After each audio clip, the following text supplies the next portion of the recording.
Vote দেওয়ার ক্ষেত্রে সেটা কি আপনি আপনার যে দলীয় প্রার্থীর কি নির্বাচনী ইশতেহার দেখবেন, নাকি মার্কা দেখবেন, নাকি প্রার্থীর গুণাবলী দেখবেন? অর্থাৎ আপনি সিদ্ধান্ত নেওয়ার ক্ষেত্রে আপনার কোনটাকে আপনি গুরুত্ব দিবেন বেশি? একটা বিষয় যে বাংলাদেশে মানে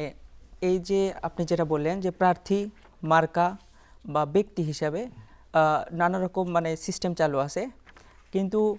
আমার ব্যক্তিগত মতামত যে একজন দলকে প্রায়োরিটি দেওয়ার থেকে ব্যক্তি হিসেবে কেমন এবং সে সমাজ এবং দেশের কতটুকু উন্নয়ন করতে পারবে এবং কতটুকু যোগ্য এবং দেশ পরিচালনায় সে কতটুকু ভূমিকা রাখতে পারবে, এই বিষয়গুলো আমরা দেখতে পারি। কারণ অযোগ্য লোক যদি হচ্ছে যে কোনো একটা দলের নাম নিয়ে নির্বাচনে অংশগ্রহণ করে এবং কোথা থেকে জয় লাভ করে, এবং সে কিন্তু মানে জনকল্যাণে কোনো ভূমিকা রাখতে পারবে না। এবং আমরা দেখি যে হচ্ছে যে একজন দক্ষ নেতা বা একজন দক্ষ জনপ্রতিনিধি মানুষের দুঃখ কষ্ট, মানুষের চাওয়া পাওয়া সংসদ ভবনে যেভাবে উপস্থাপন করতে পারবে, একজন অদক্ষ দলের নামধারী সে কখনো এভাবে উপস্থাপন করতে পারবে না এবং সে কখনো জনগণের সুখ দুঃখে পাশে থাকতে পারবে না।